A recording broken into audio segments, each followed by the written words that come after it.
Hello friends, आज हम बात करेंगे गाउस नियम के पांचवें अनुप्रयोग पे। पांचवा अनुप्रयोग हमारा है समरूप आवेशित चालक गोले के कारण विद्युत क्षेत्र।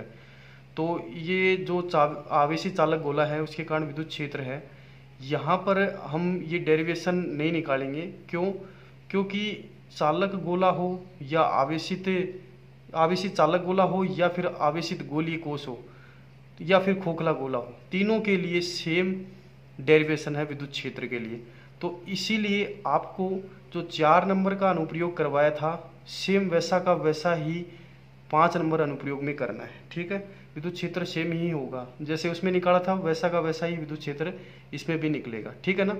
तो सेम वो का वही करना है इसमें विद्युत क्षेत्र। 3 स्थितियों में अलग अलग, बाहर, अंदर, सतह पर, तीनों स्थितियों में हम विद्युत क्षेत्र जैसा गोलीय कोश में निकाला था वैसा का वैसा इस चालक गोले में निकालेंगे। ठीक है, तो ये बात ध्यान रखिएगा आवेशित चालक गोले के लिए।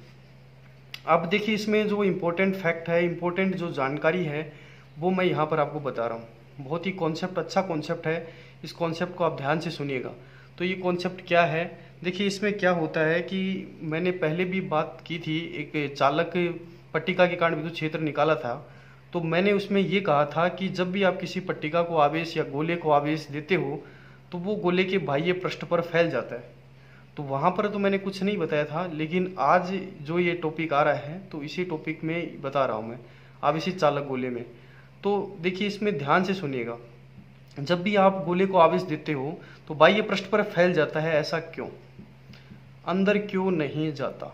ठीक है, तो ये देखिए इसका छोटा सा रीजन है कि जब भी आप किसी गोले को क्या देते हो, बाह्य मतलब अतिरिक्त आवेश देते हो, विलगित गोले को आवेश देते हो, तो समान प्रकृति का आवेश अंदर मिलेगा। जैसा आप आवेश दोगे वैसा का वैसा क्या मिलेगा, आवेश अंदर मिलेगा, जो कि इस आवेश को जो हम दे रहे हैं उसका क्या करेगा, प्रतिकर्षण करेगा। और जिसकी वजह से वो आवेश कहाँ चला जाएगा, मतलब उस प्रतिकर्षण की वजह से वो अधिकतम दूरी पर जाने का प्रयास करेगा। अधिकतम दूरी अर्थात वो गोले के बाह्य पृष्ठ पर फैल जाएगा। तो ये बात इंपॉर्टेंट होती है। तो ये चीज़ें मैंने यहाँ पर बताई है, तो ये बात समझ में आती है। तो ये बात याद रखिएगा, बस बहुत आसान है कि जब भी आप किसी गोले को आवेश देते हो तो सेम नेचर का ही चार्ज उस गोले के अंदर प्रोड्यूस हो जाता है, और वो चार्ज क्या करता है, जो हम दे रहे हैं उस चार्ज का रिपल्सन करता है, यानी प्रतिकर्षण करता है। और प्रतिकर्षण के कारण जो हम चार्ज दे रहे हैं वो चार्ज क्या करता है, अधिकतम दूरी पर जाने का प्रयास करता है, अर्थात वो गोले के बाह्य पृष्ठ पर फैल जाता है। तो ये चीज़ें होती है, मतलब ये बताया मैंने, यहाँ पर ये डायग्राम शो किया है। देखिए अब इसको न देख के आप इधर इसको सुनिएगा। देखिए ये हमारे पास कोई चालक है, ये पदार्थ है, और पदार्थ कौन सा, चालक पदार्थ है, दिख रहा है। और चालक के अंदर मैंने आपको बताया विद्युत क्षेत्र की तीव्रता क्या होती है, 0 होती है, क्योंकि हम आवेश वितरण देख रहे हैं, ध्यान से सुनिएगा। विद्युत क्षेत्र क्या होता है चालक के अंदर, विद्युत क्षेत्र 0 होता है। क्यों? क्योंकि टोटल जो आवेश है वो कितना होता है चालक के अंदर, टोटल जो आवेश की मात्रा होती है वो कितनी होती है, 0 होती है। टोटल आवेश चालक के अंदर कितना होता है, 0 आवेश होता है भाई, ये ध्यान रखिएगा। और इसी वजह से इसमें टोटल आवेश 0 होगा तो विद्युत क्षेत्र का मान भी इस चालक के अंदर क्या होगा, 0 होगा। तो हम क्या करते हैं, देखिए आवेश वितरण के लिए हम क्या करते हैं, इसमें एक ये देखो ये गोलाकार क्या लिया मैंने, एक होल ले लिया या गुहिका, जिसे कैविटी बोलते हैं। ठीक है ना? बीच में से इस मटेरियल में से, इस पदार्थ में से, मतलब बीच में से काट दिया मैंने, एक वर्तीय रूप में इसको काट दिया इस प्रकार से। ठीक है, तो जैसे ही काटेंगे तो काटने के बाद देखिए मैंने यहाँ पर एक पॉजिटिव चार्ज है, मैंने ये ले लिया कि सेंटर पर चार्ज क्या है हमारा, Q है, ये चार्ज प्लस Q है। ठीक है, तो प्लस Q चार्ज है, तो इसका मतलब ये हुआ, देखिए ध्यान से सुनिएगा, प्लस Q चार्ज है। और देखिए हमें विद्युत क्षेत्र अगर 0 करना है, विद्युत क्षेत्र को अगर 0 करना है तो उसके लिए हमें क्या यूज करना पड़ेगा, गाउस नियम यूज करना पड़ेगा, गाउस नियम यूज करना पड़ेगा, ये भी ध्यान रखिएगा। तो इसमें हम क्या करेंगे, ये जैसे ही बीच में से काटा इसको गोलाकार रूप में और एक चार्ज प्लस Q रखा, तो एक गॉसियन सरफेस यानी गाउसीय पृष्ठ की क्या कर ली, यहाँ कल्पना कर ली। तो गाउसीय पृष्ठ है और ये जो चालक है के बीच का जो भाग दिख रहा है, यहाँ तो विद्युत क्षेत्र आपको पता है 0 ही है। ठीक है, अब यहाँ पर मैंने बताया प्लस Q चार्ज है, तो प्लस Q चार्ज है तो इसका मतलब क्या होगा, माइनस Q चार्ज प्रोड्यूस होना चाहिए, जो कि कहाँ होगा भाई, 0 करना है, टोटल आवेश 0 होना चाहिए। तो प्लस क्यू चार्ज है एक सेंटर पर, केंद्र पर। यहाँ इस गोले के केंद्र पर क्या है, प्लस क्यू आवेश है। तो प्लस क्यू आवेश है और इसके अंदर टोटल आवेश को 0 होना है, तो माइनस आवेश क्या हो जाएगा, इसी जो ये गुहिका है, इस गुहिका की आंतरिक सतह पर माइनस क्यू आवेश यहाँ आ जाएगा। बाह्य सतह पर नहीं आएगा। बाह्य सतह पर क्यों नहीं आएगा, क्योंकि बाहर तो इसके अंदर तो कोई आवेश होता ही नहीं है ना, मतलब यहाँ तो कोई होता ही नहीं है भाई। पदार्थ चालक के अंदर या कोई भी अपन धातु है उसके अंदर क्या नहीं होता है, आवेश नहीं होता, कुल आवेश 0 होता है। तो यहाँ तो आएगा नहीं, मतलब इसकी आंतरिक सतह पर आ जाएगा, इस गुहिका की आंतरिक सतह पर माइनस क्यू आवेश आ जाएगा। तो ये लिखा देखो मैंने, माइनस क्यू आवेश लिखा, माइनस क्यू आवेश आ गया, यहाँ से दिख रहा है आपको माइनस क्यू। और इसी माइनस क्यू की वजह से क्या इस गोले के ये जो चालक पदार्थ है, इस चालक पदार्थ की बाह्य पृष्ठ पर इससे जस्ट अपोजिट नेचर का चार्ज यानी प्लस चार्ज यहाँ प्रोड्यूस हो जाएगा। तो इस पर क्यों हो जाएगा प्लस चार्ज, क्योंकि आपको क्या करना है, प्लस माइनस, यहाँ प्लस माइनस है ना, इसका मतलब टोटल चार्ज को 0 करना है। तो यहाँ माइनस क्यू चार्ज है, तो इसकी बाह्य पृष्ठ पर क्या फैल जाएगा, इस चालक के या मतलब चालक पदार्थ इसके बाह्य पृष्ठ पर कौन सा आवेश आ जाएगा, प्लस। तो इस प्रकार से हम आवेश का वितरण देख सकते हैं, ठीक है ना। तो ये होता है आवेश का वितरण, बहुत आसान है, बस ये खाली ये ध्यान रखिएगा, इसमें एक चार्ज ले लेना और इसके इनर सरफेस यानी आंतरिक पृष्ठ पर माइनस क्यू आवेश हो जाएगा। क्यों आया है माइनस क्यू, प्लस क्यू और माइनस क्यू 0 करना है, और ये माइनस क्यू आवेश है तो भाई 0 करना है, मतलब इसके अंदर टोटल आवेश 0 होना चाहिए। तो क्या हो जाएगा, तो इसके बाहर क्या आना चाहिए, इस चालक के बाह्य पृष्ठ पर आएगा, अंदर तो आएगा नहीं। अंदर क्यों नहीं आएगा, क्योंकि मैंने साफ साफ बताया अंदर क्या नहीं होता, आवेश होता ही नहीं है चालक के अंदर। चालक के अंदर कुल आवेश 0 होता है, तो कुल आवेश 0 होता है, विद्युत क्षेत्र भी यहाँ क्या होता है, 0 होता है। तो माइनस तो यहाँ आ गया इनर सरफेस पर, मतलब आंतरिक पृष्ठ पर, तो बाह्य पृष्ठ पर कौन सा आवेश आ जाएगा, प्लस आवेश आ जाएगा। तो ये बात इंपॉर्टेंट होती है, इस प्रकार से हम आवेश का वितरण देखते हैं, तो ये ध्यान रखिएगा।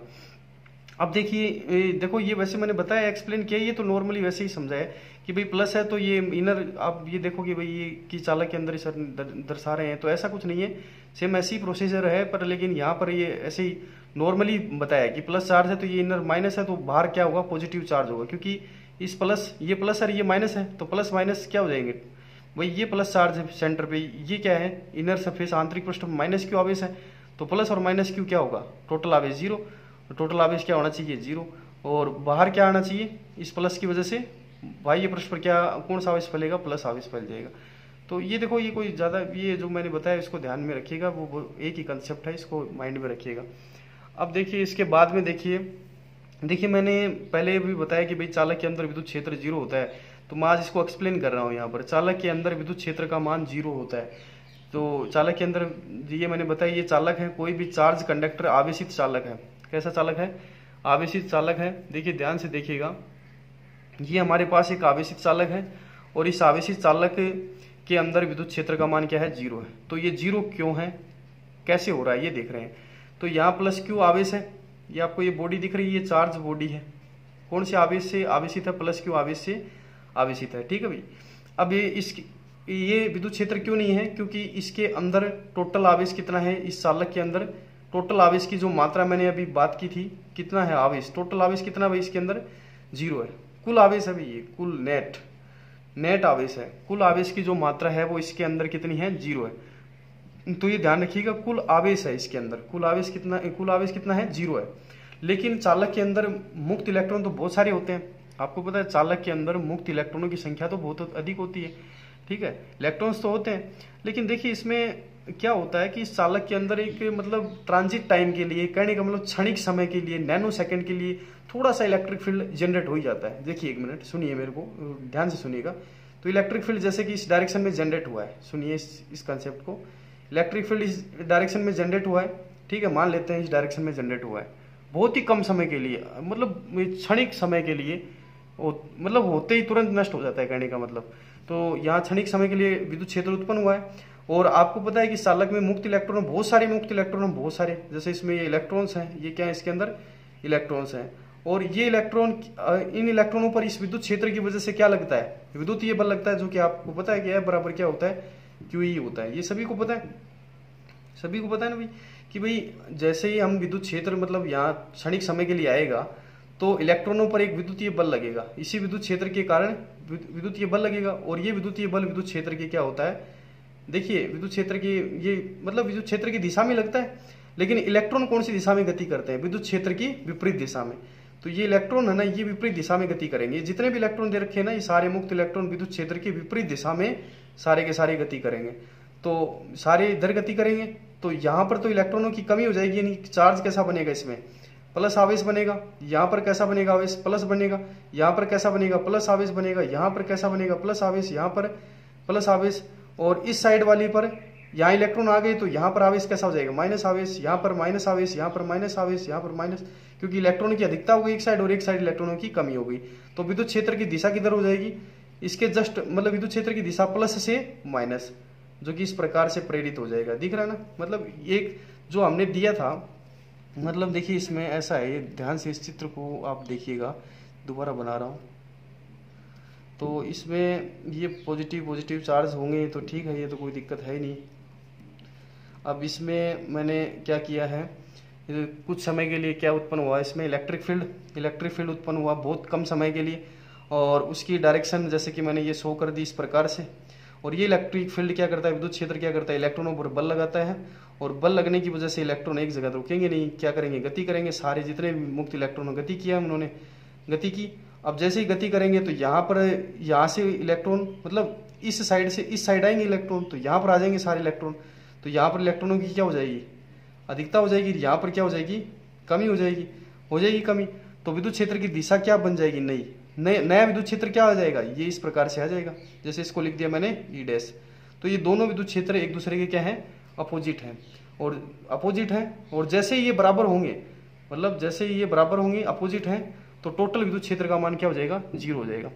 बराबर और विपरीत होने के कारण ये विद्युत क्षेत्र क्या कर लेते हैं? एक दूसरे को निरस्त कर लेंगे। कहने का मतलब टोटल विद्युत क्षेत्र क्या बन जाएगा? इसमें 0 बन जाएगा। टोटल विद्युत क्षेत्र क्या बन जाएगा? 0, क्योंकि दोनों विद्युत क्षेत्र एक दूसरे के विपरीत हो जाएंगे और परिमाण में समान हो जाएंगे, और इलेक्ट्रॉनों की गति रुक जाएगी। उस केस में इलेक्ट्रॉनों की गति, मोशन है, वो रुक जाएगी, जिसकी वजह से विद्युत क्षेत्र का मान 0 हो जाएगा। तो यही कंसेप्ट मैं बताना चाह रहा हूँ, इसको ध्यान से समझिएगा, ठीक है ना? तो इस प्रकार से विद्युत क्षेत्र चालक के अंदर inside a conductor electric field equals to 0। ये ध्यान रखिएगा, इलेक्ट्रिक फील्ड क्या होता है? 0 होता है इनसाइड कंडक्टर। तो इसी प्रकार से एक कंडक्टर इनसाइड एक्सटर्नल फील्ड में भी रखोगे, बाह्य विद्युत क्षेत्र में भी रखोगे, तो भी विद्युत क्षेत्र का मान क्या होने वाला है? चालक के अंदर विद्युत क्षेत्र क्या होगा? 0 ही होगा। अगर आप बाह्य विद्युत क्षेत्र में भी अगर चालक को रख रहे हो तो चालक के अंदर विद्युत क्षेत्र का मान 0 ही होने वाला है, क्योंकि वही सिचुएशन बनेगी। यहाँ पर वो इलेक्ट्रिक फील्ड आएगा, यहाँ से इलेक्ट्रिक फील्ड आएगा इसके अंदर, ठीक है, कुछ समय के लिए। और वो अगर यहाँ इलेक्ट्रिक फील्ड की डायरेक्शन ये है इस प्रकार से, और जैसे ये इलेक्ट्रिक फील्ड क्या करेगा? इलेक्ट्रॉनों पर, मुक्त इलेक्ट्रॉनों बल लगाएगा, और बल लगाने से क्या करेंगे? इलेक्ट्रॉन विद्युत क्षेत्र की विपरीत दिशा में गति करेंगे, और विपरीत दिशा में गति करेंगे और नया विद्युत क्षेत्र बना लेंगे इस प्रकार से। जैसे कि ये हो गया ई डैश, ई और ई डैश, जैसे ये बराबर होंगे परिमाण में बराबर, दिशा में विपरीत होने की वजह से क्या करेंगे? एक दूसरे को निरस्त। कहने का मतलब टोटल विद्युत क्षेत्र इसमें 0 हो जाएगा, और उस केस में इलेक्ट्रॉनों की गति रुक जाएगी, और विद्युत क्षेत्र का मान, टोटल विद्युत क्षेत्र का मान इस चालक के अंदर 0 हो जाएगा। तो ये बात याद रखिएगा, बहुत ही अच्छा कंसेप्ट था ये।